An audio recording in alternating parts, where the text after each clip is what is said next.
vamos a mirar este gran tema del Caribe y lo vamos a mirar desde eso que yo llamé la memoria y el olvido en relación con nosotros, con Cartagena, con el mundo caribe colombiano y en realidad en relación con el país todo. Eh, Quiero de todas maneras, para empezar, me parece que vale la pena un ejercicio y es mostrar, trabajar un poquito el mapa nuestro del Caribe. Este mapa del Caribe que ustedes están viendo acá, ¿verdad? Eh, es el mapa que yo quisiera en este momento mostrarles. Ahí está, digamos, en una perspectiva general el mapa, lo que hemos llamado el Caribe. Eh, ha recibido distintas definiciones a lo largo del tiempo, ¿verdad? Hablamos de un Caribe cultural, por ejemplo, Caribe cultural que se extendería desde allá de, de New Orleans, ¿verdad? Allá al sur de los Estados Unidos y hacia toda esta parte del sur, ¿verdad? Que cierra el Golfo, ¿verdad? Lo que llaman aquí el mapa del Golfo de México. Y se extendería prácticamente hasta acá, que no lo logra mostrar, que sería el norte, el noreste de Brasil, ¿verdad? Que fue una zona también de grandes plantaciones azucareras, en fin. Y algunos extienden incluso esa noción de el Caribe cultural más allá de las fronteras geográficas, ¿no? Hay, por ejemplo, hay historiadores que dicen que, y estudiosos de la cultura, que dicen que hay un Caribe, sin duda, en Nueva York, y hay un Caribe también en Londres, y hay un Caribe en Canadá, en fin. Esa es una noción extendida del Caribe, ¿verdad? Por lo que significa la diáspora también del Caribe que ha ido formando de manera intensa expresiones poblacionales y culturales del mundo caribeño en distintas partes del mundo. Pero vamos a mirar sobre todo esta noción geográfica, ¿verdad? Inicialmente, bueno, había también una noción muy de un contenido socioeconómico, diría yo, gobernada por la idea de que al Caribe lo estructura la plantación azucarera. Como todos ustedes saben, o la mayoría de ustedes saben, esas islas del Caribe fueron en un momento determinado, ¿verdad? Fueron en un momento determinado centros importantes en el mundo de exportación de azúcar, ¿no? Y se crearon grandes plantaciones azucareras. Bueno, a finales del siglo XVIII, Haití era el principal exportador de azúcar. Y luego, a principios de finales del 18, cuando la producción azucarera de Haití se viene abajo, entonces empieza el gran ascenso de Cuba, que se va a convertir en el gran exportador de azúcar más tarde en el mundo. Pues esas islas se estructuran en realidad. La vida de la mayoría de estas islas caribeñas gira alrededor del desarrollo de la plantación, tanto aquellas bajo el dominio de los imperios franceses, holandeses, como bajo el dominio del imperio inglés. Estas islas digamos, Cuba y San Juan de Puerto Rico entrarían un poco más tarde, pero ya en el 19 igualmente son islas cuya estructura económica está bastante determinada por la plantación azucarera.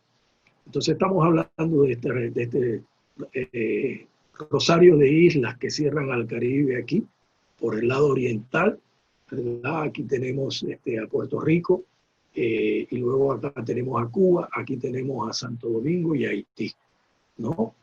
Santo Domingo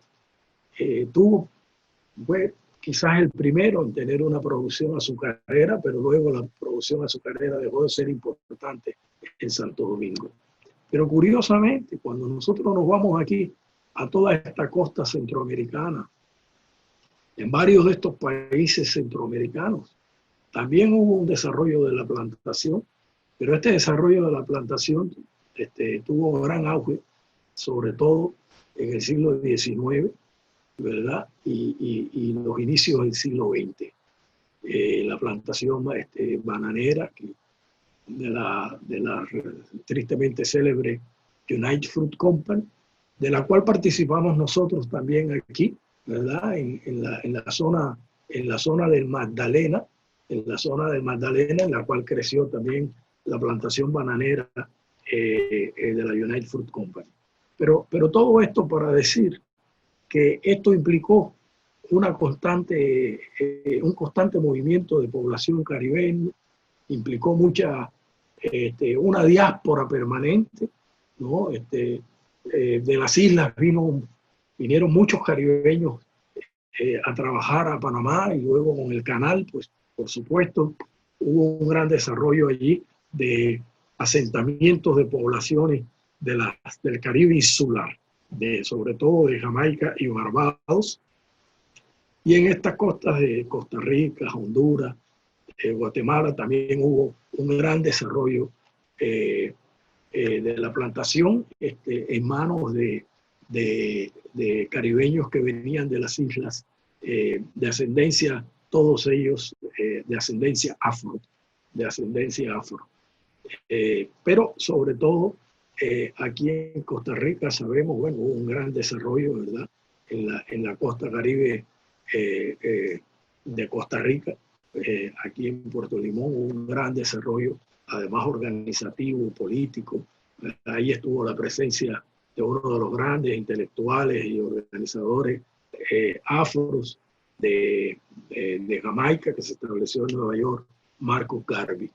En fin, toda esta zona entonces constituye lo que hemos dado en llamar el Gran Caribe, que en este caso, por supuesto, estamos hablando del Gran Caribe como toda esta zona que va a cubrir desde México, ¿verdad? Desde México, pasando por toda la costa de Centroamérica, pasando por Colombia, por Venezuela, y subiendo por todas estas pequeñas islas orientales, y luego otra vez aquí hasta los lados de Cuba, incluso Bahamas. Claro, el Gran Caribe significó la idea de construir una identidad caribeña moderna más allá de las islas. Es decir, incorporar el litoral caribe marítimo, que por supuesto también hubiera sido interesante que hubiera entrado a Estados Unidos, pero por razones políticas Estados Unidos nunca entró a la Asociación de Estados del Caribe, como tampoco entró desafortunadamente Puerto Rico, a pesar de los esfuerzos que se hicieron, y la explicación era muy sencilla. En la Asociación de Estados del Caribe estaba desde su fundación Cuba, lo cual creaba, por supuesto, ustedes conocen la historia política del Caribe, pues creaba un impedimento inevitable. Ahora, he querido mostrar este mapa porque sé que algunos no están familiarizados con este mapa.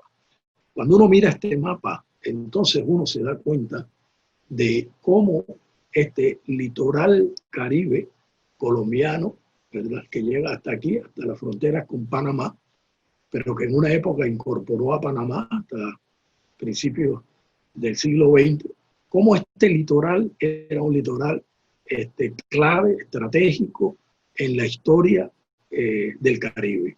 Es decir, cómo toda esta zona, desde La Guajira hasta el Darién, incluida Panamá, hasta finales del siglo XIX, principio del XX, toda esta zona es una zona importantísima, estratégica, con una íntima relación con el mundo del Caribe insular.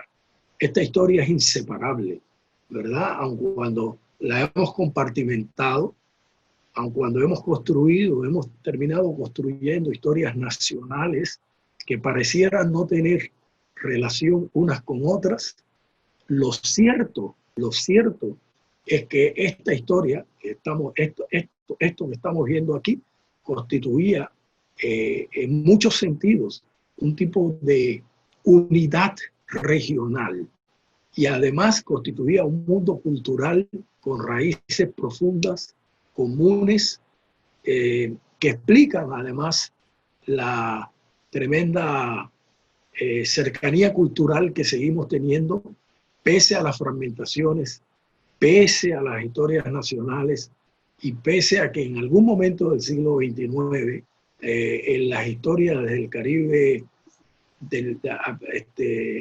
en algún momento del siglo XX, las historias del Caribe continental, de este litoral, se separan casi que drásticamente de las historias de los Caribes insulares. Pero lo cierto es que detrás de todo esto hay una historia común que cada vez somos más conscientes de ella y que de alguna manera gobierna nuestras vidas más allá de que tengamos conciencia o no de eso. Yo me permito ahora quitar el mapa y voy a leer unos párrafos de una conferencia cuando fui secretario general de la Asociación de Estados del Caribe. Voy a leer unos párrafos de esta conferencia que tuve el honor de dictar en la inauguración, fue la conferencia inaugural, a los premios, no me acuerdo ya si era el año 2015, creo que fue en el 2014 o 2015.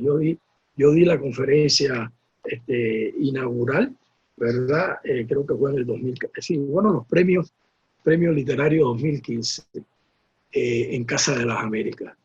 Y hay un párrafo que quiero leer como para empezar a hablar un poco, ¿verdad?, sobre esto del Caribe, porque como algunos de los que están oyendo saben, aquí está, ahí está nuestro amigo Agustín Lao, que es un gran especialista sobre el Caribe, y está Darío Henao, y hay muchos que saben mucho sobre el Caribe.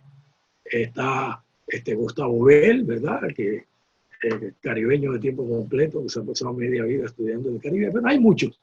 Y entonces, como todos ustedes saben, los que han estudiado mucho el Caribe, saben que podríamos hablar de muchísimas cosas del Caribe. Entonces, toca inevitablemente ser selectivos y dedicarnos a algunas pocas cosas que ayuden a la comprensión general y que provoquen para que luego todos ustedes, los que más se interesen, sigan mirando esto. Yo creo que le voy a dedicar unas 2 o 3 charlas al tema del Caribe, pero quiero entonces empezar con este párrafo que a mí me gusta personalmente, me gusta mucho. Dice así: Alejo Carpentier, después de un recorrido por el archipiélago caribeño, en el que tuvo el raro privilegio de visitar todas las islas, o casi todas, le pareció que aquello que unía a los seres del Caribe era la música, que ella le daba sentido de unidad a tierras tan distintas entre sí. Yo que he compartido con este gran maestro de las letras tal privilegio, que además he tenido la buena suerte, digo el privilegio de haber recorrido todas las islas. Además he tenido la buena suerte de vivir 4 años seguidos en Jamaica y 6 en Trinidad y Tobago, días enteros y frecuentes en Cuba y muchos años en Cartagena, la del Caribe. Podría afirmar que nos unen de formas profundas otras cosas ancladas siempre en la cultura. Contaré un ejemplo de una de ellas que además de esta conferencia lo he contado en otros escenarios. Que es una de ellas, que es una de mis anécdotas favoritas. Llegamos mi esposa, mi hija y yo a Kingston, Jamaica, en abril de 1999, a la residencia asignada a mi persona como funcionario diplomático de Colombia. Nos recibió un joven y muy distinguido cocinero, quien con mucho orgullo nos ofreció prepararnos el plato nacional de Jamaica. Pues bien, al sentarnos a la mesa, otra vez, con mucho orgullo, él nos sirvió carne guisada, arroz de coco, frijoles y tajadas de plátano maduro. Yo comencé a comer con la incertidumbre de si todo esto había sido una buena farsa del joven cocinero para ofrecernos lo que es ciertamente la comida de todos los días de los cartageneros. Ahora bien, mi asombro fue mayor cuando le pedí que me mostrara cómo había preparado dicha comida. Y ahí noté, cuando me enseñó, que trituraba las pequeñas semillas del comino y se las restregaba a la carne con mucha paciencia en horas de la noche para dejarla luego hasta el día siguiente. De la misma forma que recordé haber visto a mi abuela hacerlo en mis días ya lejanos de la infancia. Entonces le pregunté si él sabía que esa era una de nuestras comidas favoritas en Cartagena. Me miró asombrado y me insistió en que se trataba de un plato jamaicano, cosa que además pude comprobar más tarde. Siempre me he preguntado, a partir de ese momento, cómo ese jovencito jamaicano, que no había salido nunca de la isla, cuyos padres seguramente nunca oyeron hablar de un país llamado Colombia, que no hablaron ni ellos ni sus abuelos el español, ¿cómo fue posible que él cocinara con los mismos condimentos y de la misma manera, que se le ocurrieran las mismas combinaciones y lograra el mismo sabor de mi abuela, que nunca salió de Cartagena, ni nunca, por supuesto, conversó en nada distinto al español dialectal de las barriadas negras de Cartagena, la del Caribe? Asombra, ¿verdad? La única respuesta está en lo perdurable y hondo de las experiencias culturales que se comparten. No me extrañaría pensar que hubo un momento quizás tan lejano como el siglo XVII o quizás más cercano en el XIX, en el que en los orígenes americanos de su estirpe y de la mía se sentaron nuestros antepasados, que luego se ramificarían y dejarían descendencia en Kingston y Cartagena, a cocinar juntos las viejas recetas que mi abuela y el jovencito de las barriadas de Kingston imaginaban con innegable orgullo como pertenencias nacionales. Me refiero en realidad al siglo XVI y XVII. Tan distintos y tan parecidos al mismo tiempo, y esparcidos casi siempre en pequeños territorios, y sin embargo, cuántas cosas cruciales para la humanidad han sucedido bajo estos soles eternos del Caribe. Permítame mencionar una de dos que señalaba en algún momento Edouard Glissant.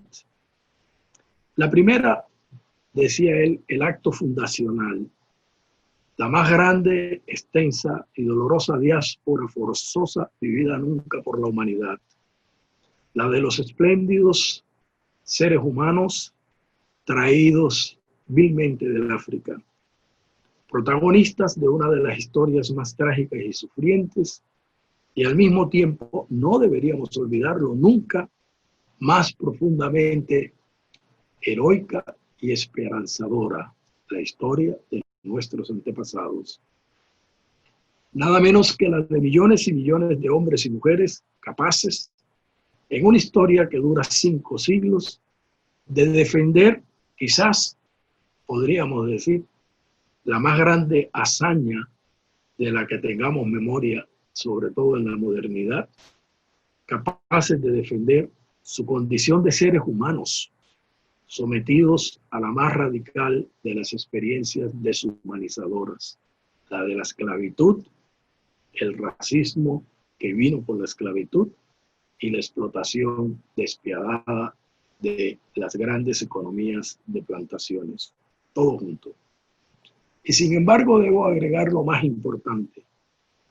Quizás por tanto sufrimiento, no lo sé, nos han legado esos antepasados, ellos, los que sufrieron tanto, nos han legado el precioso bien de la alegría, esa fabulosa capacidad, esa manera particular que tenemos los caribeños de inventar la felicidad, de reírnos de casi todo, para derrotar la tristeza y la solemnidad vacía e intrascendente.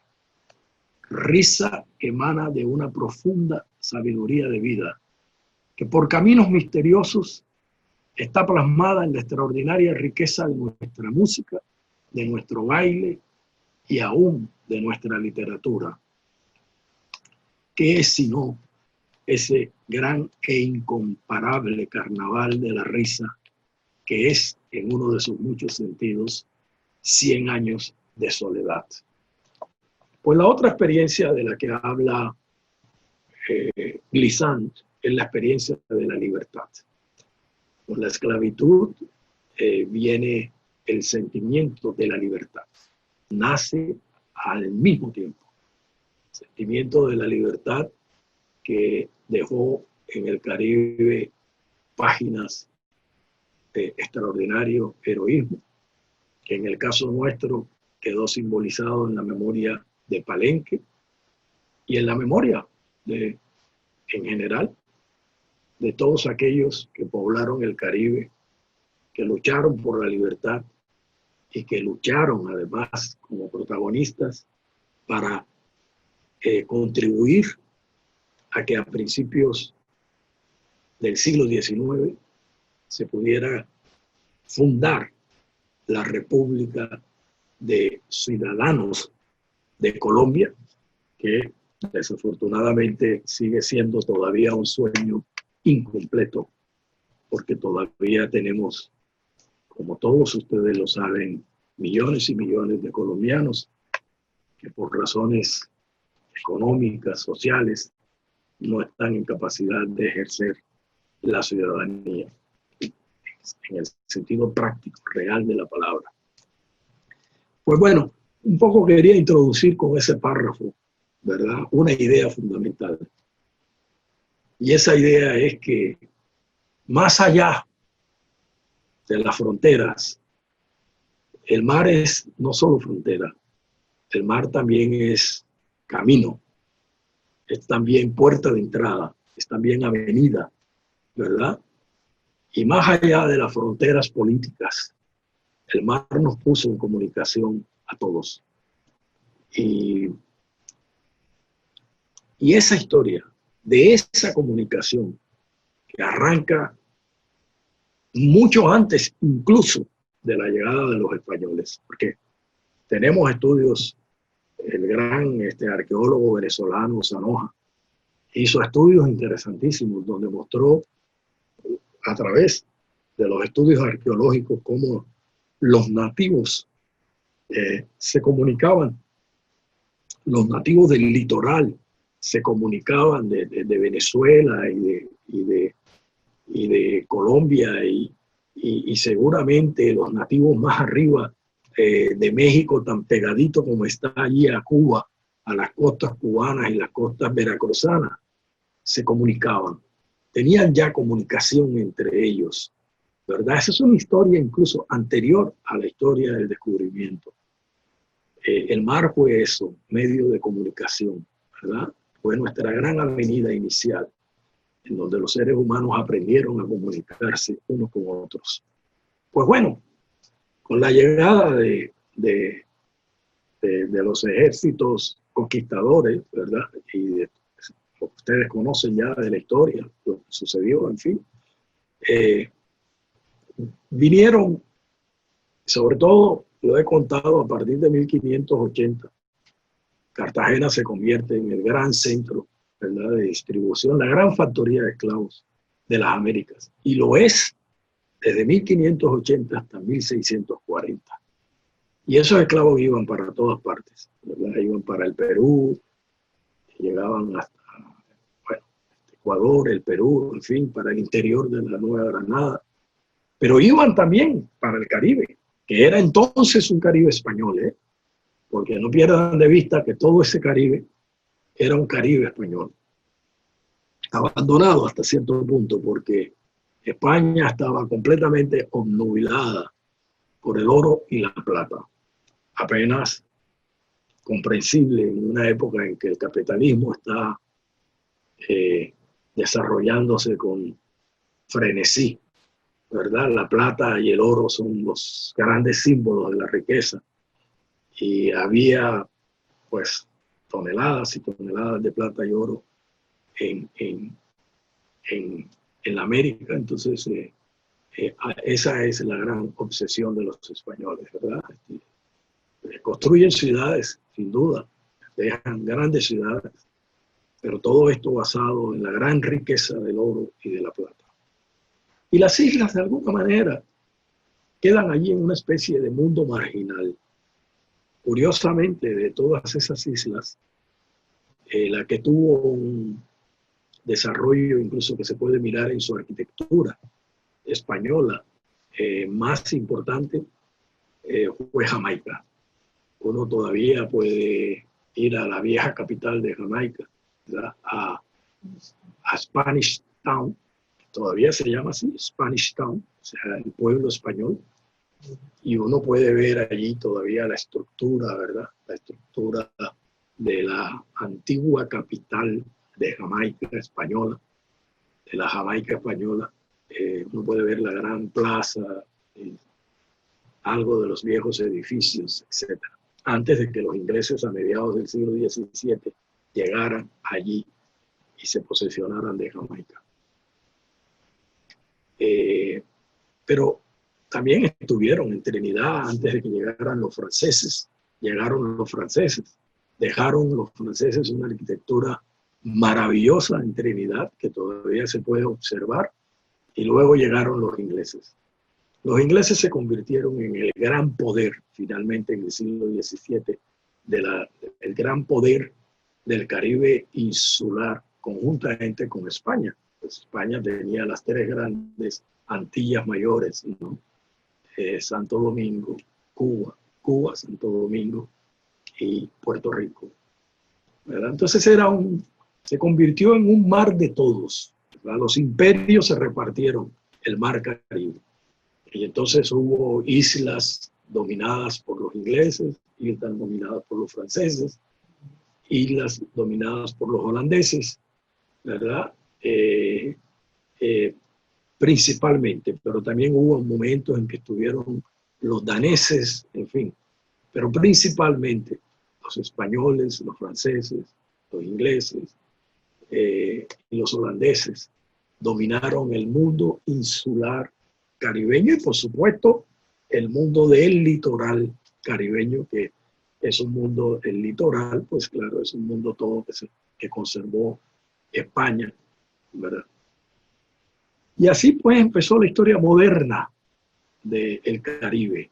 Las islas, con un extraordinario desarrollo a partir de mediados del siglo XVII, con un desarrollo enorme, ¿verdad? Bajo el dominio de los imperios, dedicada prácticamente toda esa isla insular, con excepción de las españolas todavía hasta el siglo XVIII, dedicada principalmente a la explotación, a la gran plantación azucarera. Me parece muy interesante para que ustedes tengan una idea de lo que estoy diciendo. Me parece muy interesante que volvamos un momentito al mapa. Y en este mapa ustedes verán esto que les quiero mostrar. Esto de aquí, aquí. Mire esta islita, que es la islita que está más al oriente de todas, Barbados. Y su capital, Bridgetown, ¿verdad? Es una islita pequeñita. Hoy debe tener, calculo yo, debe estar llegando a los 300,000 habitantes, más o menos. Una maravilla, una belleza de isla. Dicen que los habitantes de Barbados son más ingleses que los ingleses. ¿verdad? Tienen fama de ser muy, muy ingleses, muy, muy correctos, muy, muy serios y muy formales, ¿verdad? Y es una isla que hoy vive fundamentalmente del turismo, eh, turismo de clases altas, ¿verdad? Turismo básicamente inglés y norteamericano, como viven muchas de estas islas, la inmensa mayoría de estas islas, con excepción de Trinidad y Tobago, todas estas islitas que vienen aquí, Granada, ¿verdad? San Vince, Santa Lucía, Martinica un poco menos, pero también Dominica, Guadalupe tiene una gran concentración industrial francesa, pero también tiene mucho turismo. Todas estas islitas que vienen aquí hasta acá arriba, San Martín, todas estas islitas han terminado reemplazando la plantación azucarera por el turismo, por el turismo. Pero esta islita de Barbados, para que ustedes vean esta cosa tan pequeñita, para que ustedes se hagan esta idea, a principios del siglo XVIII, cuando estas islas empiezan a cobrar fuerza, entre 1714 y 1717, estas son unas estadísticas que trae un muy buen historiador, gran historiador de Barbados, ¿verdad? Pedro Welch, buen amigo. Estas islitas, Barbados, esta islita produce mucho más y su comercio de exportación e importación con Inglaterra es más grande que el de Nueva York, Pensilvania, New England toda, o sea, Boston, etcétera, ¿verdad? Esa islita importa e exporta un valor mucho más grande que todas estas. Y casi que todos los Estados Unidos, solo que Virginia y Maryland exportan un poco más, digamos, pero menos que Barbados en todo caso. ¿Y qué es lo que es significativo de esto? Que realmente en ese momento Bridgetown es de alguna forma la isla más valiosa para el dominio inglés, para el imperio inglés, al menos en el mundo del Caribe, en el mundo del Caribe. Y es más valiosa incluso que sus posesiones norteamericanas en ese momento. Y por supuesto, en materia de importación y exportación, ya para ese momento, hablando digamos, de agricultura de exportación, es más valiosa que cualquiera de los dominios del Caribe español, de cualquiera de los dominios del Caribe español. Y era una islita que debía tener, en 1714, debía tener 11, 12 mil habitantes, más o menos, no debía tener más. Luego, claro, Jamaica, que está aquí, aquí está Jamaica.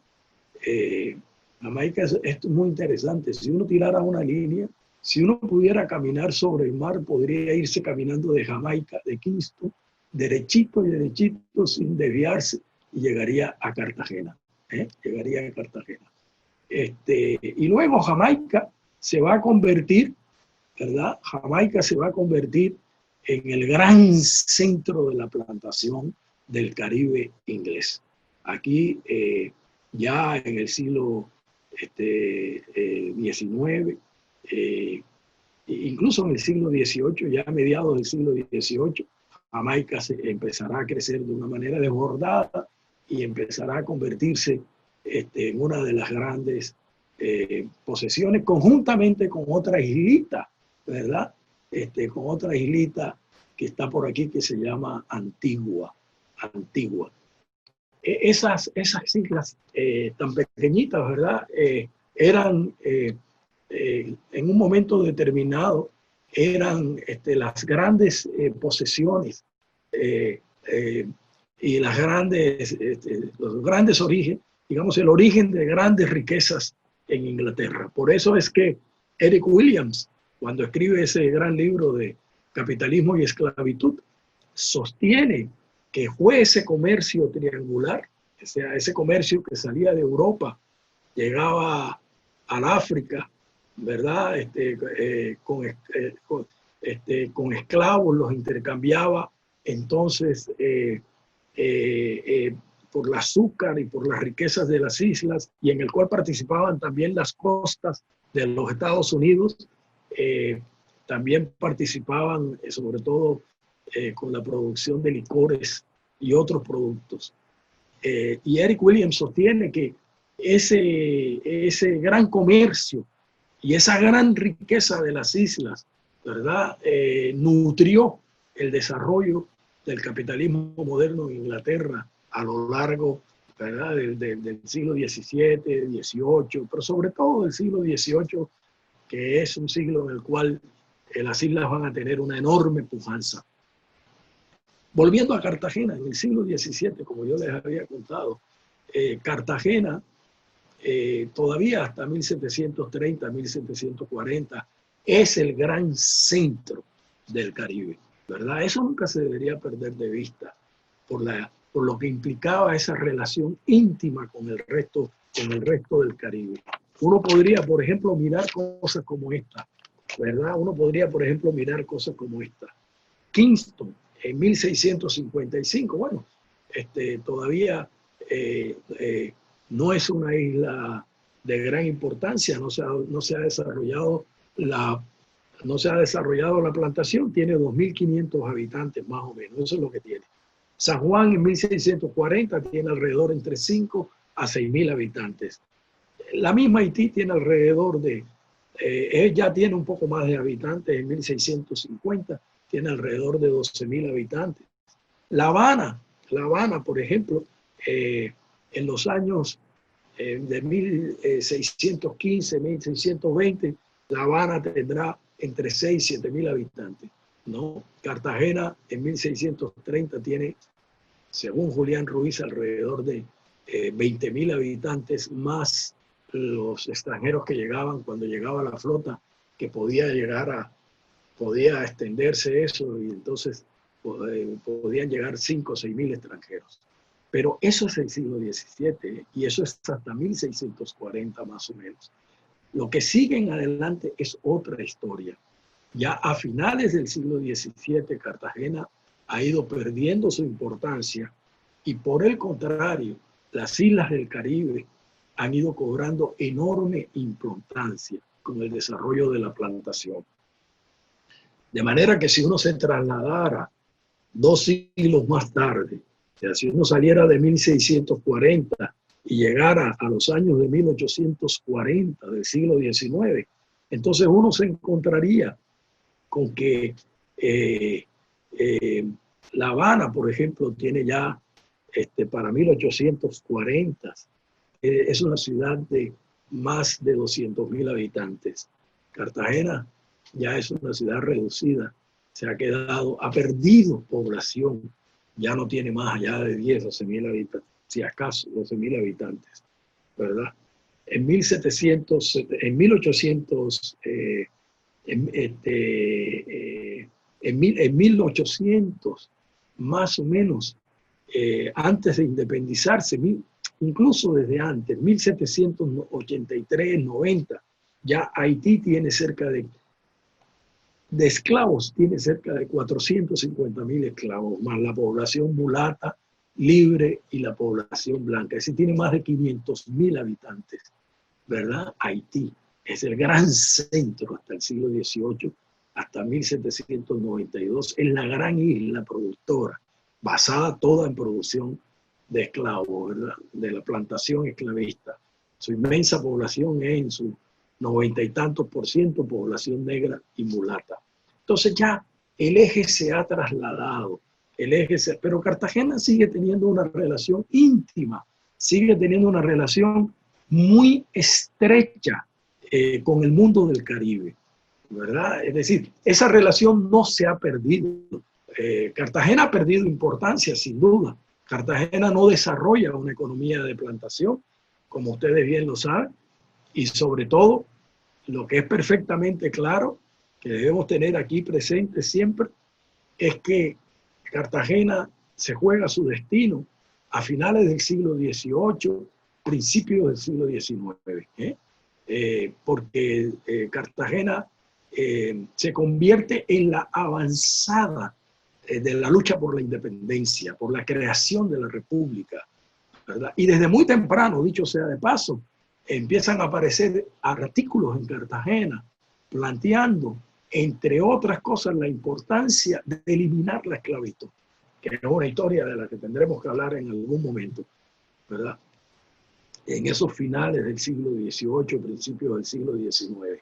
Pero ahí Cartagena se juega su destino, se convierte en el gran centro independentista del Caribe. Ojo, con una gran relación íntima con Jamaica y con Haití. Ustedes conocen la historia. Ustedes saben que en el movimiento de independencia, la intervención de Jamaica y de Haití fue fundamental. Sin eso, no estaríamos hablando del movimiento de independencia, ni estaríamos hablando quizás de la victoria de Bolívar en los siguientes años después de 1815. Todos conocemos, yo conocí el terreno, porque ya no había ni siquiera casa, en la cual habitó Bolívar en Jamaica, cuando salió, cuando Pablo Morillo se vino a tomar Cartagena, y Bolívar salió huyendo hacia ¿dónde? Hacia Jamaica. Y ahí vivió varios meses en esa casa, que desafortunadamente, después contaré por qué, nunca logramos el gran proyecto. En ese momento teníamos una relación muy amistosa con Venezuela, el gran proyecto de que entre Venezuela y Colombia se hiciera allí una especie de museo bolivariano, pero eso nunca se logró. Pues allí llegó y ahí lo ayudaron y de ahí salió para Haití. Pero además recuerden que cuando el sitio de Cartagena, vienen unos barcos cargados de víveres. ¿Y vienen de dónde? Vienen de Jamaica. Vienen de Jamaica, que no logran entrar a la ciudad, desgraciadamente, porque ya está montado el cerco de Morillo. Pero entran barcos de Jamaica poco antes del cerco de Pablo Morillo. Y si mi memoria no me traiciona, algunos comerciantes como ellos lograron introducir barcos de Jamaica. Y ahí Cartagena se jugó su destino, porque poca gente entiende que la primera fase de la independencia, y ya voy a ir cerrando esta primera parte, ya la voy a ir cerrando, la primera fase de la independencia nuestra, y eso es importante saberlo, la primera fase de nuestra independencia fue la fase caribeña. Es decir, la independencia inicialmente tuvo dos centros fundamentales, radicales, dispuestos a independizarse de manera absoluta, y en donde Morillo y las tropas españolas concentraron su ataque: Caracas y Cartagena, curiosamente, en la historia, ¿no? Y cuando Morillo derrota a Bolívar en Caracas, ¿a dónde se vienen los venezolanos? Se vienen a Cartagena. Y cuando el sitio de Cartagena, que es una página que todavía está por escribir de manera detallada, al final del sitio de Cartagena, en realidad son los generales venezolanos y los generales y los militares extranjeros franceses los que están defendiendo la ciudad. Pero poca gente sabe también, hay poca gente no sabe que uno de las frentes de muralla estuvo defendido por un regimiento de negros haitianos libres que vinieron aquí a defender la ciudad. Es decir, cuando se da ese momento de independencia, en realidad está el Caribe en Cartagena defendiendo la ciudad, si pudiéramos utilizar esa figura, ¿verdad? Y están muchos de los militares venezolanos en Cartagena. Muchos de los grandes militares venezolanos están en Cartagena defendiendo la ciudad. De modo que esa primera fase que termina en la derrota y que termina en la práctica destrucción de Cartagena, de su clase empresarial y de su clase trabajadora, de artesanos, mulatos, negros libres, ¿verdad? Ese momento es un momento radicalmente destructivo para la ciudad, ¿no? De ahí en adelante, Cartagena no será un centro de importancia estratégica, pero su historia con el Caribe sigue siendo una historia muy estrecha, ¿verdad? La relación con Jamaica sigue siendo muy estrecha, pero muy estrecha. La relación con Cuba sigue siendo muy estrecha. Y por supuesto, no lo olviden, Panamá, el gran centro del mundo, Panamá seguía siendo de Colombia, era parte de Colombia, hasta prácticamente 1903, cuando declara su independencia. De manera que, para concluir, lo que quiero decirles es esto. Ciertamente, después de la independencia, Cartagena pierde muchísima de su importancia, pero al mismo tiempo el Caribe insular, ¿verdad?, económicamente va a crecer muchísimo y poblacionalmente va a crecer muchísimo, sobre todo con la población de origen africano. Cuando Franklin Knight escribe su libro sobre la nación fragmentada, muestra cómo en el siglo XIX prácticamente más del 85% de la población, si se sectúa al Caribe español, de las islas, es básicamente población de origen africano. Población de origen africano. De manera que los dos fenómenos se van dando, pero no se pierde esa íntima relación de Cartagena con el resto del mundo del Caribe. Esa relación se va a mantener intacta y de manera muy fuerte durante todo el siglo XIX y buena parte del siglo XX. La pregunta que sigue allí pendiente y que tendremos que resolver en una próxima charla es ¿qué pasó?, ¿no? ¿Cómo siguió esa relación siendo de fuerte y qué pasó después? Pero concluyo diciéndoles esto. Esa relación, además, era fundamental para Colombia, porque es que, imagínense nomás esto, no hay aviación en esa época. Todo lo que entra a Colombia, todo lo que va a entrar a Colombia, o al menos el 90% de las cosas que van a entrar a Colombia, entrarán por el Caribe. Y entrarán a través por Cartagena, entrarán por La Guajira, ¿verdad? Entrarán posteriormente en el siglo XIX por Barranquilla, por Santa Marta, y entrarán por Panamá. De Colombia dependerá de una manera total. Los comerciantes de toda Colombia dependerán de una manera absoluta del movimiento comercial de los puertos del Caribe, ¿no? Y por allí no solo dependerá el comercio, también dependerá la comunicación entre los seres humanos, Y por eso había tanta cercanía también en el siglo XIX, cercanía de todo tipo, cercanía cultural, ya hablaremos de eso también, de lo que significó la música, de lo que significó, por ejemplo, en estos días hablé de eso, de lo que significó el béisbol. Y concluyo con esto. Mi amigo Gustavo Bell me envió hoy una noticia que sale en la Gaceta de Cartagena de 1825. 1825. Y es un jamaicano que pone un anuncio en español y en inglés en la Gaceta de Cartagena diciendo que va a traer a Cartagena un grupo grande de artesanos jamaicanos a trabajar en Cartagena y en los límites de la República, dice. Y ahí vienen carpinteros, vienen albañiles, vienen muchos tipos de artesanos. En la próxima se las voy a leer. Y además dice que los que se quieran comunicar con él sobre los servicios de esos artesanos, pues que vayan a una fonda que está en la calle de la Factoría, y ustedes saben cómo se llamaba la fonda, 1825, la fonda de Jamaica. La fonda de Jamaica.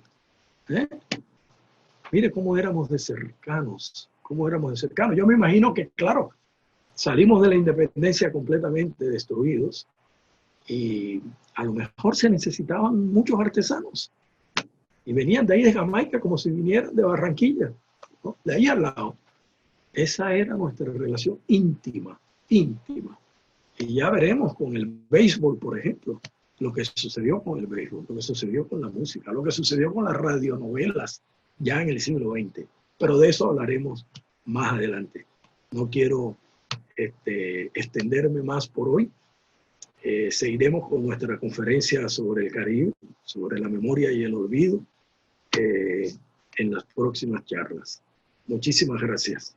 En el mes de junio buscaremos también un espacio para celebrar, para conmemorar realmente el día, la fundación de Cartagena, que es el 1 de junio de 1533. Ahí, de alguna manera, no hemos hecho sino hablar todos estos días sobre Cartagena. Muchísimas gracias.